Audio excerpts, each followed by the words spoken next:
ক্ষমতাচ্যুত প্রধানমন্ত্রী শেখ হাসিনার পূর্বাচলের রাজুকের প্লট দুর্নীতির ৩ মামলায় ৭ বছর করে মোট ২১ বছরের কারাদণ্ড দিয়েছেন আদালত।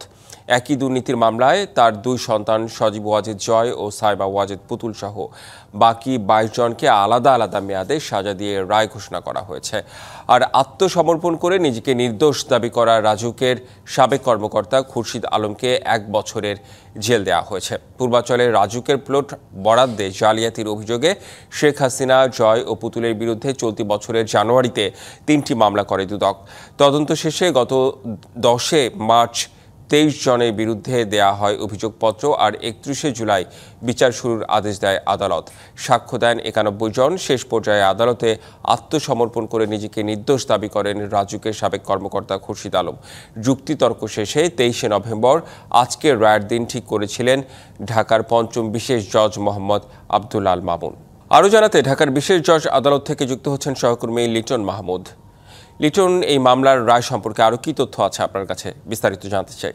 রেদওয়ান, আপনাকে ধন্যবাদ। এর আগে যেমনটি বলছিলেন, যদি একটু আরও পরিষ্কার করে বলতে চাই তাহলে বলতে হয় জুলাই গণহত্যার দায়ে মাত্র ১০ দিন আগে মৃত্যুদণ্ডপ্রাপ্ত সাবেক ক্ষমতাচ্যুত প্রধানমন্ত্রী শেখ হাসিনাকে ১০ দিনের মাথায় এসে কিন্তু রাজুকের প্লট যে দুর্নীতি, সেই দুর্নীতির মামলায় ৭ বছর করে মোট ২১ বছর কারাদণ্ড প্রদান করা হয়েছে।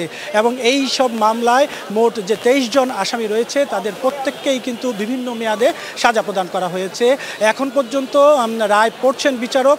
একটি মামলার রায় শেষে দ্বিতীয় মামলাটি ধরেছেন এবং বিচারক এই রায় প্রদান করতে গিয়ে বেশ কিছু পর্যবেক্ষণের কথা তুলে ধরেছেন, যেটি তিনি বলছেন যে রাষ্ট্রের আসলে যে দুর্নীতি রন্ধে রন্ধে, সেই দুর্নীতিকে লাঘব করতে তিনি মনে করছেন যে এই সকল পর্যবেক্ষণ দেওয়া খুবই জরুরি। পর্যবেক্ষণগুলোর মধ্যে ছিল যে রাজুকের যে সকল কর্মকর্তারা এই দুর্নীতিগুলোর সঙ্গে জড়িত বা এর আগেও যেসব দুর্নীতি হয়েছে, সেই সকল কর্মকর্তাদের বিরুদ্ধে কমিটি গঠন করে, অর্থাৎ বোর্ড গঠন করে তাদেরকে শাস্তির আওতায় আনতে হবে।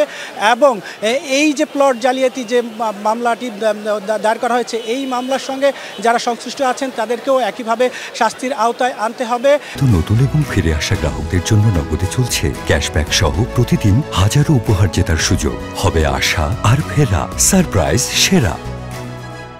এবং ভবিষ্যতে যাতে এই ধরনের কেউ দুর্নীতি করতে না পারে, সেই জন্য আসলে স্বচ্ছতার ভিত্তিতে প্রয়োজনে অনলাইনে যখন কার্যক্রমে এই লটারিগুলো করা হবে প্লট বরাদ্দের ক্ষেত্রে, সেই প্লটগুলো যেন হচ্ছে লাইভ প্রকাশ করা হয়, সেই বিষয়গুলো তারা নিশ্চিত করতে বলেছেন আদালত। তো ক্ষমতার আসলে অপব্যবহার যেটি হয়েছে সেটি বলছেন যে শুধু রাজুক সেই অপব্যবহার করেনি, এর পাশাপাশি যে মন্ত্রণালয় ছিল তারাও জেনে বুঝে শুনে আসলে এই ক্ষমতার অপব্যবহার করেছেন। এবং এখানে যে জালিয়াতি হয়েছে সেই সুনির্দিষ্ট প্রমাণের ভিত্তিতেই সাবেক যিনি প্রধানমন্ত্রী রয়েছেন, অর্থাৎ মৃত্যুদণ্ডপ্রাপ্ত আসামি, সেই প্রধানমন্ত্রীকে আজকে ২১ বছরের দণ্ডে দণ্ডিত করা হলো।